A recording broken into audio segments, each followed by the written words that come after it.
तो हरियाणा में विधानसभा चुनाव से पहले सत्तारूढ़ गठबंधन में मतभेद के संकेत मिल रहे हैं। 2019 के विधानसभा चुनाव में बीजेपी ने सबसे ज्यादा सीटें जीती थी। हालांकि सरकार बनाने के लिए दुष्यंत चौटाला की पार्टी जेजेपी का समर्थन लिया। मनोहर लाल को मुख्यमंत्री बनाया गया और दुष्यंत चौटाला को डिप्टी सीएम बनाया गया। लेकिन चुनाव पास आते आते दोनों पार्टियों की गठबंधन विरोधी आवाज भी अब उठने लगी है।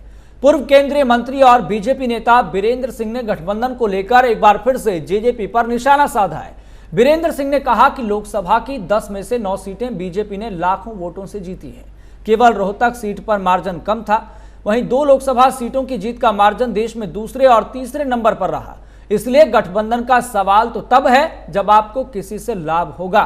इस तरह के बयान से क्या गठबंधन पर कोई असर पड़ेगा, इसका हम जवाब भी जानेंगे, लेकिन उससे पहले आप ये रिपोर्ट देखिए। बीजेपी जेजेपी में गठबंधन पर दंगल, क्या गठबंधन में आई दरार? गठबंधन में किसे नफा या नुकसान? हरियाणा की गठबंधन वाली सरकार में सब कुछ ठीक नहीं है, इस बात की तस्दीक करती है बीजेपी और जेजेपी की तरफ से हो रही बयानबाजी।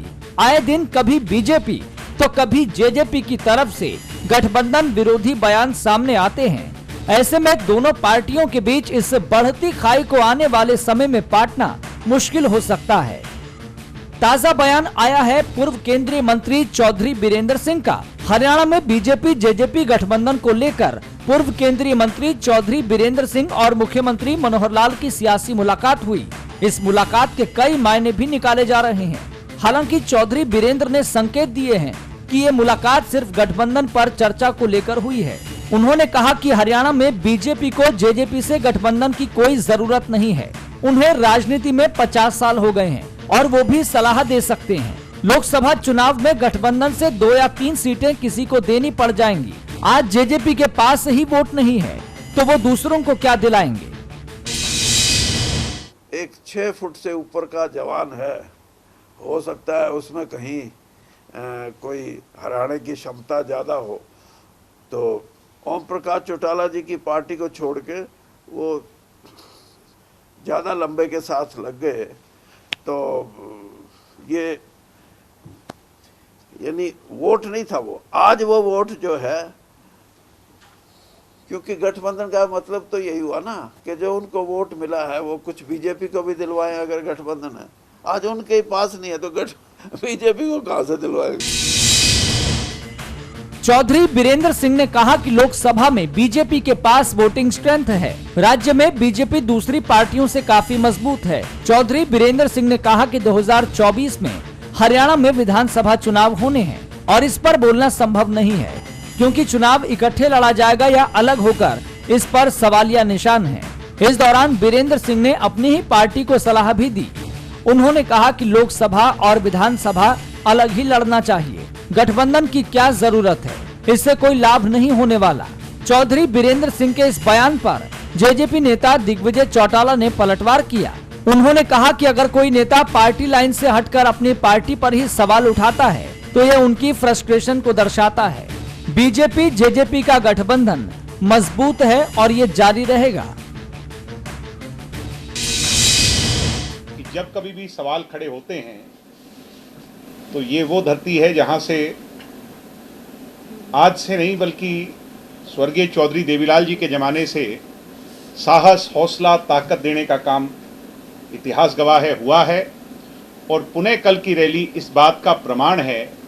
वैसे तो प्रत्यक्ष को प्रमाण की आवश्यकता नहीं, मगर कल की रैली इस बात का प्रमाण है कि जननायक जनता पार्टी हरियाणा प्रदेश के अंदर पॉलिटिकली सबसे बड़ी ताकत बनकर के उभर रही है। आने वाला समय जजपा का। उचाना सीट को लेकर दिग्विजय चौटाला और चौधरी बीरेंद्र सिंह के बीच पहले भी बयानबाजी हो चुकी है। दोनों ही परिवार इस सीट पर चुनाव लड़ने की बात कह चुके हैं। अभी तक 5 बार दोनों परिवार चुनावी मैदान में एक दूसरे के सामने ताल ठोक चुके हैं, जिसमें 3 बार बीरेंद्र सिंह का परिवार और 2 बार चौटाला परिवार चुनाव जीता है। और अगर गठबंधन होता है तो दोनों परिवारों में से किसी एक को पीछे हटना होगा। ऐसे में चौधरी बीरेंद्र सिंह का परिवार इस गठबंधन के खिलाफ है। Bureau report, MH1 news.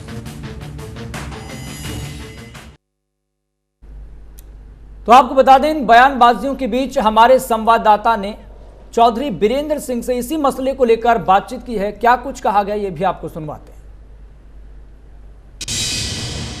साल 2024 के चुनाव पास हैं, इसको लेकर सभी पार्टियों ने अपनी जो है तैयारियां शुरू कर दी हैं। हरियाणा के अंदर कहीं रैलियां की जा रही हैं तो कहीं पर यात्राएं निकाली जा रही हैं। इस समय पूर्व केंद्रीय मंत्री बीरेंद्र सिंह जी हमारे साथ हैं। सर, यदि बात की जाए 2024 को लेकर, क्या कुछ लगता है, क्या कुछ तैयारियां रहने वाली हैं?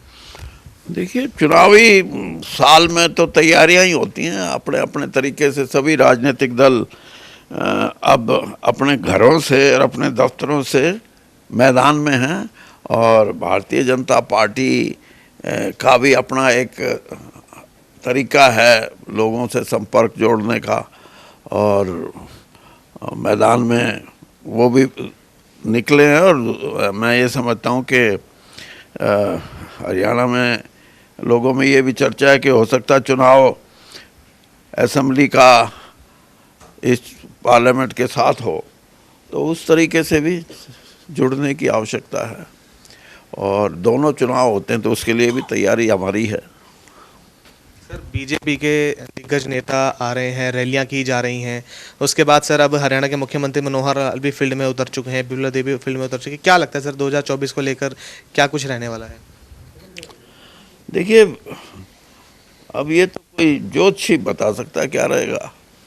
मैं तो इतना कहता हूँ कि चुनावी साल में तैयारी अपनी पूरी जो भी राजनीतिक दल है वो यही करता है। कई मेरे को बोलते हैं कि जी वो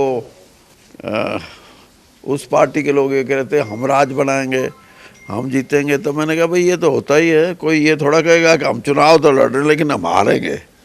तो सबका अपने अपने दावे हैं, लेकिन भारतीय जनता पार्टी ने पिछली बार 10 की 10 लोकसभा सीटें जीती हैं। और अब क्योंकि 10 साल का जो शासन काल है उसमें उन्होंने अपने ज़मीन पे जो उनका आधार है उसका विस्तार किया है। पहले नहीं था ऐसा हरियाणा में भारतीय जनता पार्टी का, ख़ास तौर पे गांव में कोई जन आधार नहीं था। लेकिन अब 10 साल की जो सरकार है और संगठन का जो काम हुआ है उससे ये मजबूत हुए हैं।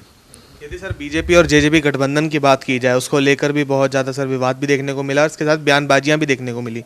क्या लगता है सर क्या कुछ रहेगा उसमें? मैं तो शुरू से कह रहा हूँ कि बयानबाजी करो ना करो, लेकिन गठबंधन नहीं होना चाहिए, चुनावी गठबंधन नहीं होना चाहिए। ये तो एक क्योंकि बहुमत नहीं मिला था भारतीय जनता पार्टी को और सबसे बड़ी पार्टी के रूप में उभर के आई थी 2019 के इलेक्शन में, तो इनकी संवैधानिक जिम्मेदारी भी थी, इनकी नैतिक जिम्मेदारी भी थी कि कोई ऐसा गठबंधन करें जिससे कि 5 साल स्टेबल गवर्नमेंट चल सके।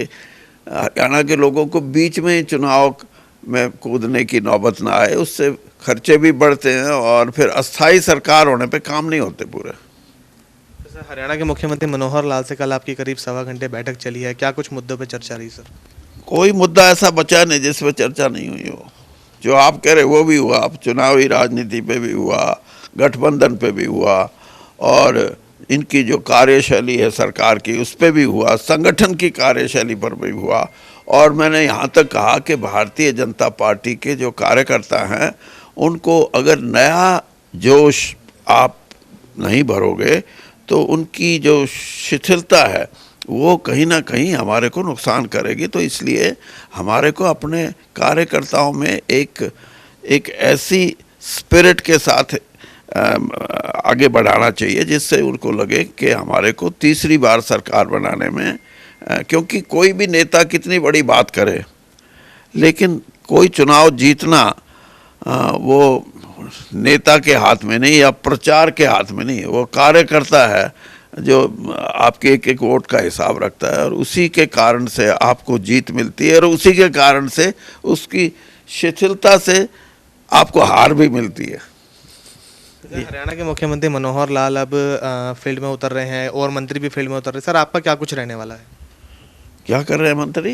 मंत्री सर फील्ड में उतर रहे हैं, लोगों तक जा रहे हैं, अपने जितने भी कार्य कराए गए हैं उनकी जानकारी दे रहे हैं, तो आपका आगे का क्या प्लानिंग रहने वाली है? तो मैं तो प्राथमिक सदस्य हूँ भारतीय जनता पार्टी का, लेकिन मेरी सलाह माने तो इनको काफ़ी मदद मिल सकती है, क्योंकि 50 साल का मेरा चुनावी राजनीतिक अनुभव है और कई चीज़ें ऐसी होती हैं, पार्टी को अपनी विचारधारा से ऊपर उठ के लोगों को साथ जोड़ने की प्रक्रिया करनी चाहिए।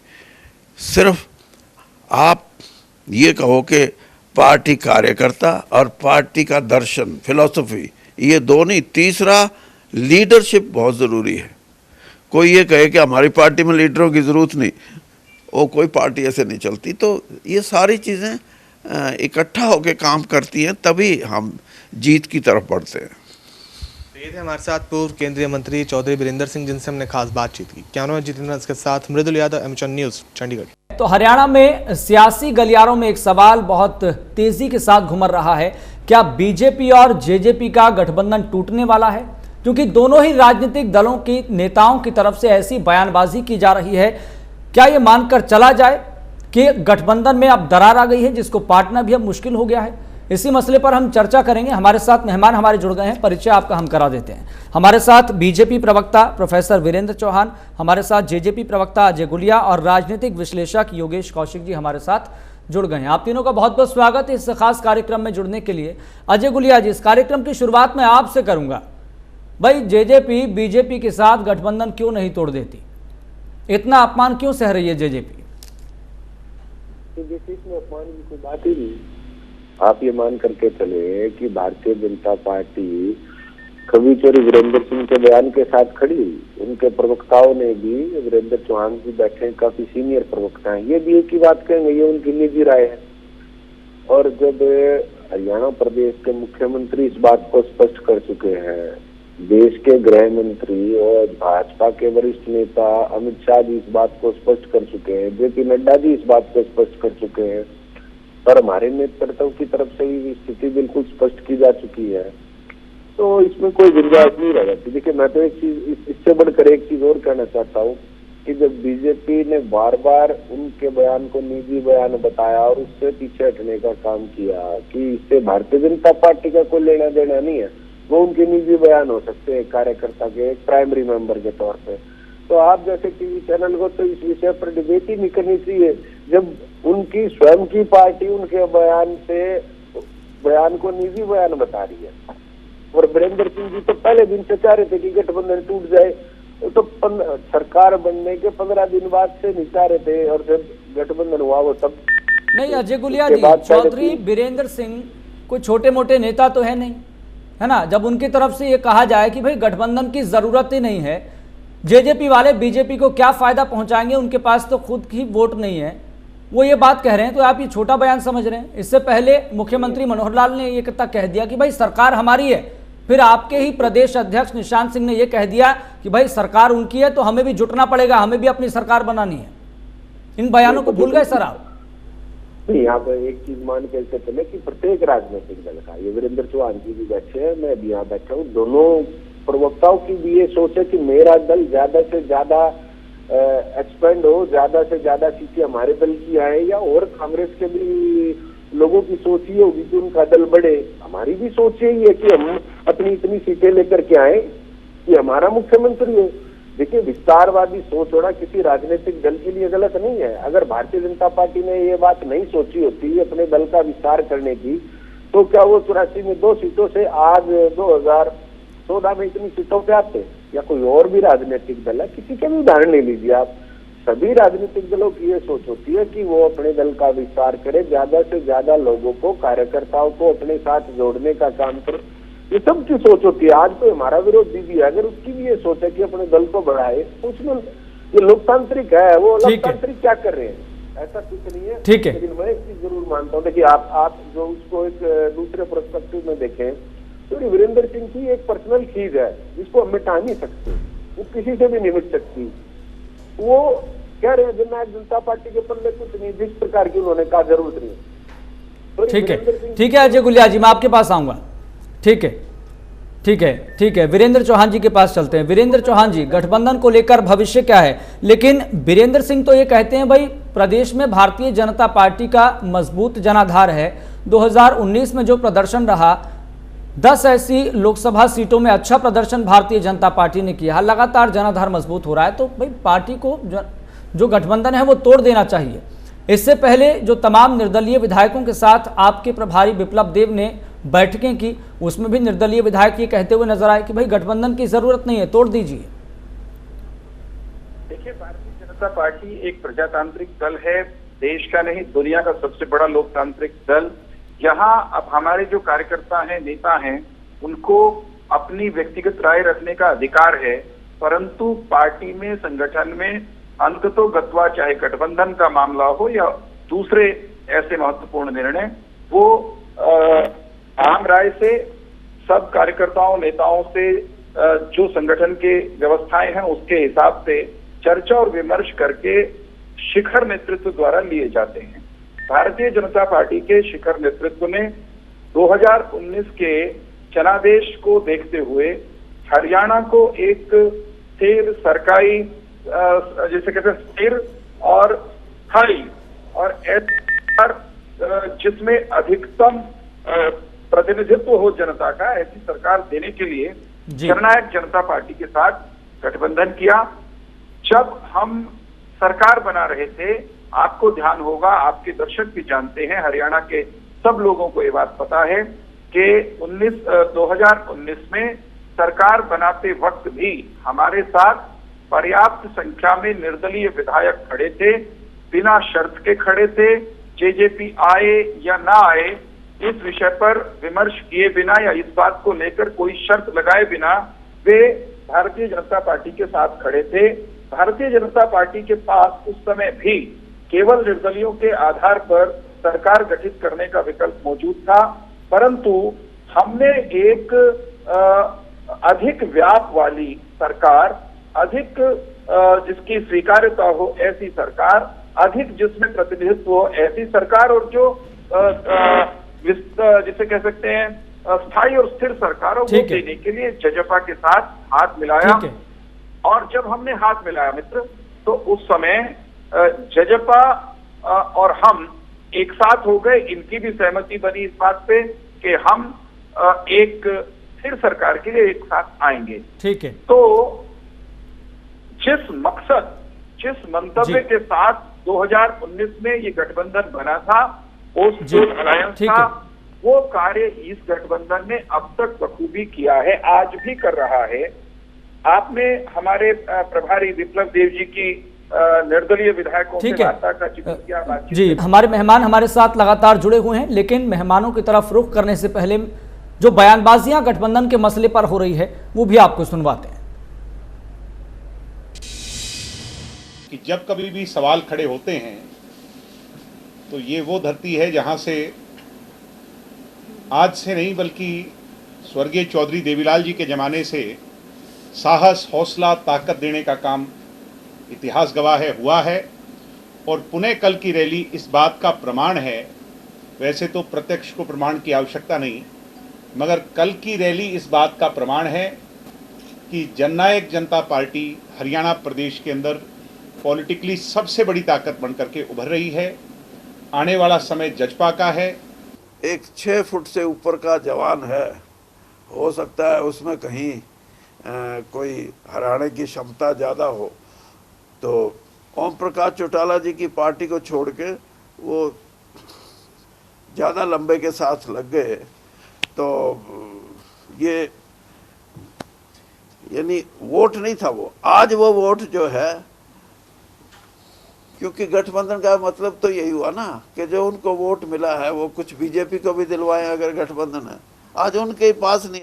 चलिए अब मेहमानों का रुख कर लेते हैं। हमारे साथ बीजेपी प्रवक्ता प्रोफेसर वीरेंद्र चौहान, जेजेपी प्रवक्ता अजय गुलिया और राजनीतिक विश्लेषक योगेश कौशिक जी लगातार जुड़े हुए हैं। वीरेंद्र चौहान जी, ब्रेक से पहले आप अपनी बात रख रहे थे, जल्दी से कंप्लीट कीजिए। मैं ये कह रहा था कि हमारे प्रभारी विप्लव देव जी पिछले दिनों जब निर्दलीय विधायकों से मिले तो इस बात की कयासबाजियां मीडिया ने भी लगाई, राजनीतिक विश्लेषकों ने भी अपनी अपनी तरफ से कसरतें, कवायदें जो वो कर सकते हैं कयासबाजियों की, वो की कि सरकार के बारे में, गठबंधन के बारे में भारतीय जनता पार्टी के नेतृत्व का कोई मन बदल रहा है। संयोग से निर्दलीय विधायक जब उनसे मिलकर निकले तो उनमें से कुछ लोगों ने सार्वजनिक रूप से ये भी कह दिया कि गठबंधन की आवश्यकता नहीं है, जेजेपी की आवश्यकता नहीं है, उसके बिना भी सरकार चल सकती है। उनकी ये बात इस रूप में तो तथ्यात्मक है कि जेजेपी अगर सरकार में न हो तो भी ये सरकार अपना कार्यकाल पूरा कर सकती है, परंतु जेजेपी और भाजपा का जो गठबंधन है वो निर्दलियों ने उसका साथ किसी शर्त पर नहीं दिया था, और जेजेपी और भाजपा का जो गठबंधन बना था वो भारतीय जनता पार्टी और जेजेपी के शिखर नेतृत्व ने प्रदेश के हित में किया था। तो अंतिम निर्णय गठबंधन के भविष्य और वर्तमान के बारे में करने का अधिकार वो हमारे शिखर नेतृत्व को है, दोनों दलों के शिखर नेता। ठीक है वीरेंद्र जी, मैं आपके पास आऊंगा। कई सवाल हैं जो आपने पॉइंट रखे हैं, इसको लेकर मैं आपसे सवाल भी पूछूंगा, लेकिन फिलहाल राजनीतिक विश्लेषक योगेश कौशिक जी का रुख कर लेते हैं। योगेश कौशिक जी, जिस तरीके से दोनों राजनीतिक दलों के नेता इन तमाम बातों को इग्नोर करते हुए, नजरअंदाज करते हुए ये कह रहे हैं कि जो भी बयानबाजी हो रही है वो निजी नेता की हो सकती है, निजी बयानबाजी हो सकती है, लेकिन आपको लग रहा है कि गठबंधन में सब कुछ ठीक चल रहा है, या जैसा दिखाया जा रहा है वैसा है या नहीं है? नहीं, देखिए, मैं सबसे पहले तो वीरेंद्र सिंह जी जो कह रहे हैं ना चौहान साहब, मैं उनकी बात से सहमत हूँ कि अगर ये नहीं चाहते तो इनके बिना सरकार ये चला सकते थे 5 साल, इसमें कोई दो राय नहीं है। इनके पास बहुमत का आंकड़ा था उस दिन, और जिस दिन ये नतीजे निकले थे मुझसे उसी दिन किसी ने बाहर के चैनल में किसी ने पूछा था कि जी सरकार किसकी बनेगी, तो मैंने उसी वक्त ये कहा था कि हालांकि बीजेपी अपने दम पे चला सकती है लेकिन जेजेपी उनके साथ जाएगी, जो कि गई। ठीक है, एक बात तो होती है ये। दूसरी बात ये है कि मैं सिर्फ और सिर्फ हरियाणा का एक ऐसा उदाहरण मान के चल रहा हूँ कि बीजेपी का एहसान है जेजेपी पे, वरना ऐसे हालात कई बार बने थे कि जेजेपी के जो भी एमएलए हैं वो टूट के जाने के लिए तैयार बैठे थे, पर भाजपा ने यहाँ इनके साथ उस गठबंधन धर्म का निर्वाह किया है और उस गठबंधन धर्म को निभाया है कि इनके उन लोगों को कोई आगे हिम्मत नहीं दी या उनको नहीं कहा कि आप आओ छोड़ के, अदरवाइज ये टूट सकते थे। तो मतलब ये सब मेरे मैं कोई नई चीज नहीं कह रहा हूँ। अब अगली बात ये है कि मैं एक राजनीतिक तरीके से सोचता या बोलता हूँ या बोलूंगा, असली बात अगर मैं करूं कि अब अगले चुनाव में भाजपा को वाकई वीरेंद्र सिंह जी जो कह रहे थे, वाकई कहाँ जरूरत है जेजेपी की या इनेलो की। उसकी सबसे बड़ी वजह ये है कि जेजेपी तो चुनाव ही भाजपा के विरुद्ध नारा लगा के लड़ी थी, तो वो उनकी जो एंटी वोट थी उन्हीं के दम पे जीत के आए थे। पर क्या ये आज के दिन ये दम रखते हैं कि जो इनका वोट है, कोई भी वोट बैंक हो, 2%, 10%, 20%, 30%, क्या ये वो शिफ्ट करा सकते हैं? मुझे लगता है शायद नहीं करा सकते, क्योंकि उसका उदाहरण पहले जब उपचुनाव हुए हैं विधानसभा के, वहां पे एक कैंडिडेट बीजेपी का खड़ा किया गया और जेजेपी ने सपोर्ट किया विधानसभा में भी, और वो चुनाव हार गए। एनीवे, ये एक, लेकिन भाजपा का एक अपना स्टाइल है जिसको मैं नहीं पूरा हिंदुस्तान जानता है, ये अपना सर्वे कराते हैं। उस सर्वे में मेरा खुद का मानना है, ये डिस्क्लोज करें ना करें कोई बात नहीं, इनका अधिकार है। 90% इनका जो वो होता है सर्वे, वो 90% से ऊपर, बल्कि अगर मैं आंकड़े दूं तो वो सही निकलता है। और उन आंकड़ों के हिसाब से मुझे ये लगता है कि बीजेपी को लगता है कि हम अपने दम पे जो भी करेंगे हम अपने दम पे ही करेंगे, और उसके बाद जेजेपी या इनेलो ये एक नेचुरल अलाइज है बीजेपी के, ये जाएंगे कहाँ? कांग्रेस के साथ तो नहीं जाएंगे ये, तो इनको ये पता है कि इनके पास जाने के लिए और कहीं रास्ता है नहीं। हाँ, अगर ये इनेलो और जेजेपी मिले हुए होते, जो कि मैंने बहुत पहले कहा था और मैं फिर आज कह रहा हूँ, शायद इनके अंतर्मन में कहीं बात आ जाए और ये जुड़ जाते हैं, तो इसमें कोई दो राय नहीं है कि ये एक बहुत बड़ी ताकत है। पर ये इन्होंने खुद अपने आप को खराब किया, इसमें कोई भी जो है कुछ और बोल नहीं सकता है। पर आज के दिन जो भाजपा का जो आकलन है या सोच है, मैं उससे सहमत हूँ, और मुझे ऐसा लगता है कि भाजपा के पास जो अपना, ऐसा मेरा खुद का आकलन ये है कि भाजपा के पास 90 की 90 सीट पे और हर बूथ पे अपना वर्कर है, लेकिन शायद जेजेपी के पास आज नहीं है। तो जेजेपी इनको कहाँ मदद करेगी जो इनको इनकी जरूरत है। एंड अल्टीमेटली जो मैं कह रहा हूँ कि चुनाव के बाद जब भी कभी मान लो सरकार बनने की गुंजाइश बनती है या बनेगी, तो जो भी लोग आएंगे जेजेपी या इनेलो दोनों, and at the same time जो मैं कह रहा हूँ कि इंडिपेंडेंट, जो अभी चौहान साहब कह रहे थे, इंडिपेंडेंट इनके साथ थे, साथ रहेंगे। अजय गुलिया जी, इतना सब कुछ हो रहा है, दोनों पार्टियों के बीच में बयानबाजी तक हो रही है, ऐसे में कुछ समय पहले ये देखने को मिला कि बीजेपी प्रभारी बिप्लब देव निर्दलीय विधायकों से बातचीत करके इस मसले पर और उनके साथ मुलाकातें करते हैं और ये दिखाने की कोशिश की जाती है कि भाई ये शक्ति प्रदर्शन है। इनडायरेक्टली तरीके से बताने समझाने की कोशिश की जाती है जेजेपी को कि अगर आप हमारे साथ रहेंगे भी नहीं, हम फिर भी सरकार में रहेंगे, क्योंकि निर्दलीय विधायक हमारे समर्थन में है। लेकिन ऐसी क्या मजबूरी है जेजेपी की जो बीजेपी के साथ है?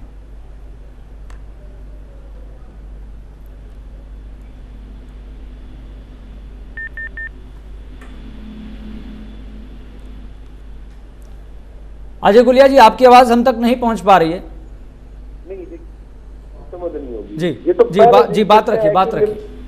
नहीं, ये तो पहले दिन से तय है कि निर्दलीय विधायक नहीं चाहते कि हम लोग सरकार के साथ रहे, लेकिन क्या उनके चाहने से कुछ हुआ? वो तो ये सबकी इच्छा ये थी कि उनकी इच्छा ये थी कि भारतीय जनता पार्टी को उनकी जरूरत पड़े और वो मंत्री बने या ना बने। अब वो देखिए वो क्या था, किसकी क्या सोच थी, मैं उसमें नहीं जाना चाहता। वीरेंद्र चौहान भी स्पष्ट कर चुके हैं, मैं भी स्पष्ट कर चुका हूँ कि हरियाणा प्रदेश को 5 साल के लिए स्थायी सरकार देने के लिए हम लोगों ने गठबंधन किया। उसके बाद सरकार हरियाणा प्रदेश के लोगों के हितों के लिए लगातार काम कर रही है। क्या किसान के खाते में सीधा पैसा जाना, इस बात से कोई इनकार कर सकता है कि किसान के लिए लाभ की बात है कि नहीं है? 75% युवाओं को रोजगार में अधिकार, आधी आबादी को चुनाव लड़ने का अधिकार, 8% बीसी को अधिकार, ये सारी बात। सबसे ज्यादा फसलें एमएसपी पर हरियाणा प्रदेश की सरकार खरीद रही है। अब देखिए ये मैं दोबारा उस चीज को दोहरा देता हूं।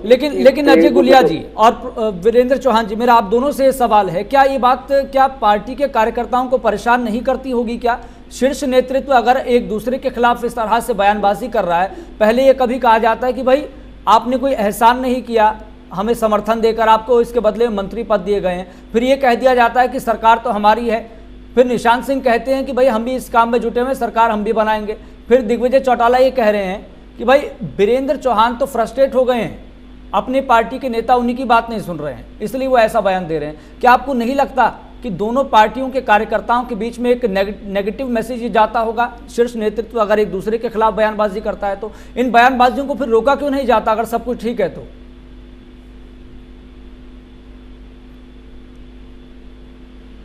अजय गुलिया जी। देखिए मैं तो आपको पहले स्पष्ट कर चुका हूँ। देखिए कार्यकर्ताओं ने इस बात को समझ लिया है कि दो दलों की जब गठबंधन की सरकार होती है तो छोटी मोटी बयानबाजी और जिसके मन में कोई व्यक्तिगत किसी के बारे में हो। देखिए निशांत सिंह जी ने जब भी बयानबाजी की उन्होंने हमेशा प्रोटोकॉल की बात करी और उन्होंने मर्यादाओं की बात करी। अगर भारतीय जनता पार्टी का कोई, देखिए जिस प्रकार से वीरेंद्र सिंह जी है उनके बयानों के साथ कुछ उनकी पार्टी खड़ी नहीं होती, तो ये कार्यकर्ताओं के लिए कोई असमंजस की स्थिति नहीं है। कार्यकर्ता भी इस बात को समझते हैं, बल्कि समूचा हरियाणा प्रदेश इस बात को समझता है कि वीरेंद्र सिंह जी की कोई अपनी व्यक्तिगत फीस है, लेकिन उसको हम मिटा नहीं सकते, उसको मिटा नहीं। अब वो कह रहे हैं कि अकेले में चुनाव लड़ेंगे, फायदा उठाना के लोगों ने उनको बता दिया। उसाड़ा के इतिहास में आज तक की सबसे बड़ी हार उनकी हुई, उनको 45,000 वोट मिले और इसको दुगुना करते तो 90 होते और दूसरी को 92,000 वोट मिले। कि अब किसी के बारे में कोई टिप्पणी कर देना या ना कर देना ये उनका व्यक्तिगत अधिकार है, लेकिन मैं फिर भी वो बहुत सीनियर है, बड़े हैं, उनको एक ही चीज कहना चाहूंगा कि जो रिजल्ट उचाड़ा की ने उनको दिया है कम से कम उसको मद्देनजर रखते हुए, उचाड़ा की जनता का सम्मान करते हुए उनको इस प्रकार के। ठीक है अजय गुलिया जी। प्रोफेसर वीरेंद्र चौहान जी, मैं आपसे भी एक महत्वपूर्ण सवाल पूछूंगा। सवाल यहां पर ये, क्या 2024 में होने वाले लोकसभा चुनाव क्या बीजेपी और जेजेपी दोनों इकट्ठे लड़ेंगे? हमारे साथ बीजेपी प्रवक्ता प्रोफेसर वीरेंद्र चौहान जी लगातार जुड़े हुए हैं। वीरेंद्र चौहान जी, 2 पॉइंट हैं। पहला पॉइंट ये जो मैंने ब्रेक से पहले पूछा कि भाई 2024 में होने वाले लोकसभा चुनावों से पहले क्या जेजेपी और बीजेपी दोनों साथ चुनाव लड़ेंगे? क्या कोई फार्मूला सेट होगा या फिर गठबंधन पहले टूट जाएगा या फिर कोई फार्मूले के जरिए बचा लिया जाएगा? दूसरा पॉइंट यहां पर ये जो मैंने इससे पहले एक पॉइंट ये पूछा था कि भाई अगर शीर्ष नेतृत्व इस तरीके से बयानबाजी एक दूसरे के खिलाफ करता है तो क्या कोई पार्टी की लाइन नहीं है क्या? मतलब जब मर्जी बाहर चले जाओ और किसी नेता को ना रोको। देखिए मैं एक बात बहुत स्पष्टता के साथ जो कहने की स्थिति में हूं अभी इसी क्षण, वो ये 2024 में एक बार पुनः प्रधानमंत्री के रूप में ये देश नरेंद्र मोदी जी को 2019 से अधिक प्रचंड, प्रखर, दमदार बहुमत के साथ लाल किले के तिरंगे की डोर थामे हुए देखना चाहता है। हम हरियाणा के लोग भी यही चाहते हैं कि 10 की 10 सीटें हरियाणा की हम 2019 की तरह जीतकर नरेंद्र मोदी जी को समर्पित करें, उन्हें भेंट करें, उनको उनकी ताकत बढ़ाएं। अब सवाल ये है कि दोनों दल इकट्ठे लोकसभा का चुनाव लड़ेंगे या अलग अलग, इस सवाल पर निर्णय नहीं हुआ है। इस पर आंतरिक सर्कल्स में, इंटरनल मीटिंग्स में उनके यहाँ भी मंथन हो रहा है, मंथन हमारे यहाँ भी चल रहा है, लेकिन अंतिम निर्णय करने की घड़ी अभी नहीं आई है। इस संदर्भ में जब उचित समय होगा, दोनों दलों के नेता आपस में बैठकर रणनीतिक रूप से जो भी निर्णय करने को होगा वो करेंगे। एक बात जो आज शीशे की तरह साफ है, जिसमें कोई कंफ्यूजन नहीं है कि अजय गुलिया जी या दुष्यंत चौटाला जी, अजय सिंह चौटाला जी भी यही चाहते हैं कि राष्ट्र की कमान, लाल किले वाले तिरंगे की डोर वो प्रधानमंत्री के रूप में नरेंद्र मोदी जी के हाथ में ही रहे। इसके लिए परस्पर साथ चलते हुए क्या रणनीति अपनानी है जी, ये हम तय कर लेंगे समय आने पर। और जब तय हो जाएगा, मैं या गुलिया जी या हमारे कोई प्रवक्ता या हमारे कोई बड़े नेता आपके चैनल पर आकर भी उसकी जानकारी दे देंगे। हमें चिड़िया की आंख 24 के चुनाव के लिहाज से चिड़िया की आंख निश्चित तौर पर साफ साफ दिखाई दे रही है। बाकी सारी बातें गौण हैं, ठीक है, और गौण बातों पर भी निर्णय होंगे, समय के साथ हो जाएंगे। हर चीज का समय होता है। बहुत उसकी जल्दबाजी आज करने की नहीं है कि आज उस बारे में कोई अंतिम टिप्पणी या अंतिम निर्णय लिया जाए। उचित स्तर पर, उचित समय पर इस बारे में भी फैसला हम लोग कर लेंगे। ठीक है। मैं योगेश कौशिक जी के पास चलता हूं। योगेश कौशिक जी, 2 पॉइंट के जरिए सवाल है। पहला पॉइंट यहां पर ये, क्या आप इस पूरे राजनीतिक परिदृश्य को विश्लेषित कर सकते हैं आज की वर्तमान परिस्थितियों के हिसाब से कि 2024 में होने वाले लोकसभा चुनावों के मद्देनजर क्या आपको लगता है कि बीजेपी और जेजेपी का गठबंधन होगा, कोई फॉर्मूला बन पाएगा, तय हो पाएगा, या फिर ये गठबंधन टूट जाएगा उससे पहले, अगर इसी तरीके से बयानबाजी चलती रही तो, अगर ये चीज बरकरार रहती है तो? देखिए, मैं आज योगेश कौशिक जी एक और पॉइंट मैं विधानसभा तक की बात कर देता हूँ। योगेश कौशिक जी, ठीक है, आप अपनी बात कंप्लीट कीजिए। योगेश कौशिक जी, एक और पॉइंट मैं आपसे ये पूछ रहा हूं, आपका इस संदर्भ को लेकर विश्लेषण क्या कहता है? क्योंकि भारतीय जनता पार्टी को लेकर बिहार की बात कर ले या फिर अन्य प्रदेशों की बात कर ले, अब इस तरह की धारणा बन गई है कि भाई भारतीय जनता पार्टी जिसके साथ भी गठबंधन में रहती है उसको खत्म करने की कोशिश रहती है, छोटी पार्टियों को, क्षत्रपों को लेकर। छोटा सा कमेंट जल्दी से। बिल्कुल ठीक है ये, लेकिन ये इनके इरादे हैं, और ये तो हर किसी का होगा। अपनी जमीन कौन नहीं बढ़ाना पसंद करेगा, नंबर 1। नंबर 2 क्या होता है कि भाजपा जहां राज करती है एज ए बिगर लीडर, तो वो उनका एक काम करने का स्टाइल बड़ा डोमिनेटिंग होता है, जो कि हरियाणा में भी बहुत नजर आया है और हर जगह नजर आता है। तो जब डोमिनेटिंग कोई नेता नजर अगर आता है तो डेफिनेटली जो जनता, चाहे आपके एलाइज हो, उनके लोग भी उन्हीं के पीछे लग जाते हैं और अल्टीमेटली वहां पहुंच जाते हैं। अब मैं थोड़ा सा आगे बढ़ता हूं। अगले गठबंधन का नतीजा मैं 90% अभी बता देता हूं, और वो मैथमेटिक्स के हिसाब से है, मेरा अपना आकलन कुछ नहीं है उसमें। आज के दिन भाजपा के पास 10 की 10 सीटें, इसमें कोई दो राय नहीं है, इसमें कोई मना नहीं कर सकता है। अब पहले लोकसभा होगा और बाद में विधानसभा होगा, लेकिन मुझे ऐसा लगता है कि विधानसभा और लोकसभा अगर एक साथ की कर दें तो भी, और अलग अलग करें तो भी, मैं बिल्कुल स्पष्ट बात कर देता हूं। आज के दिन सीटों की अगर संख्या देखी जाए तो लोकसभा में तो सारी बीजेपी की है, विधानसभा के तो इसका मतलब 10 की 10 पे उनका हक बनता है, वो लड़ेंगे। कौन सी छोड़ेंगे और क्यों छोड़ेंगे? Number 1 part. नंबर 2 पार्ट में करता हूं, विधानसभा में अगर हम सीटों की संख्या के हिसाब से गणित पे अगर जाते हैं तो 1:4 की रेशो बनती है। 1:4 की रेशो में ये है कि 90 सीट में से, जैसे मान लो आज के दिन 10 जीती हुई है अपने ये जेजेपी और 40 जीते हुए बीजेपी, तो 10 और 40 की जो संख्या बनती है उसमें अब जो बची हुई सीट हैं वो बचती हैं 40 सीटें। उन 40 में से अगर 1:4 की रेशो अगर आप मान के चलते हैं तो जेजेपी को कितनी सीट ये देंगे, आप सोच के देख लीजिए।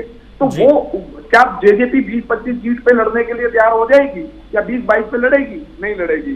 तो 100% जेजेपी अपना चुनाव लड़ेगी। अगर वो 20 की सीट पे लड़ती है, 25 भी अगर उन्हें दे दो कि बीजेपी नहीं देगी, क्योंकि बीजेपी का ग्राउंड भी मजबूत है, तो वो नहीं देगी। तो इसका मतलब मैं ये मान के चल रहा हूँ आज के दिन भी कि बीजेपी की ऐसी बहुत बुरी हालत नहीं होने वाली है या जेजेपी बहुत ज्यादा गेन करने वाली नहीं है।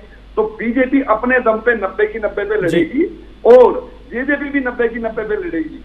ठीक है योगेश जी, आपने बहुत गठबंधन होने वाला नहीं है, ना लोकसभा में और ना विधानसभा में। ठीक है योगेश जी, और ये इनका हक है, बीजेपी का भी और जेजेपी का भी।